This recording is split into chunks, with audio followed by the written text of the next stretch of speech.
Hello friends, कैसे हैं आप लोग। Welcome to an another episode of Blink Tech. Friends 14 अक्टूबर को OnePlus 80 लॉन्च होने वाला है, पर उससे पहले XDA डेवलपर्स ने स्पॉट कर लिया है OnePlus 80 वॉलपेपर्स को।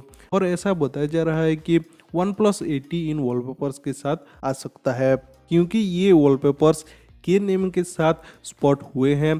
के यानी कबाब कोड नेम OnePlus 80 के लिए यूज हो सकता है। तो इन वॉलपेपर्स को डाउनलोड करने के लिए आपको डिस्क्रिप्शन पे दिए गए लिंक पे जाना है। देन नीचे डाउनलोड का ऑप्शन यहाँ पर आपको देखने को मिल जाएगा, वहाँ पर आपको क्लिक करना है। यहाँ पर आप देख सकते हो, यहाँ पर सभी वॉलपेपर्स हैं। यहाँ पर 10 वॉलपेपर्स आपको देखने को मिल जाएंगे। आप जिस भी वॉलपेपर को चाहें उसे डाउनलोड कर सकते हो, या फिर आप चाहें तो एक साथ एज जिप फाइल आप डाउनलोड कर सकते हो। जिप फाइल डाउनलोड करने के बाद आप इसे एक्सट्रैक्ट करके वॉलपेपर्स को अपने फ़ोन में यूज कर सकते हो।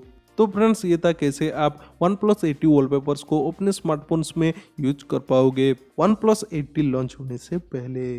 आई होप कि आपको ब्लिंक टेक का ये एपिसोड पसंद आया होगा। अगर अच्छा लगा तो वीडियो को लाइक करो, शेयर करो, और ऐसे और इंटरेस्टिंग वीडियो देखने के लिए चैनल को सब्सक्राइब करो और बेल आइकन को प्रेस करना बिल्कुल भी मत भूलना। Thank you for watching this video and keep smiling. This is Anshuman signing out.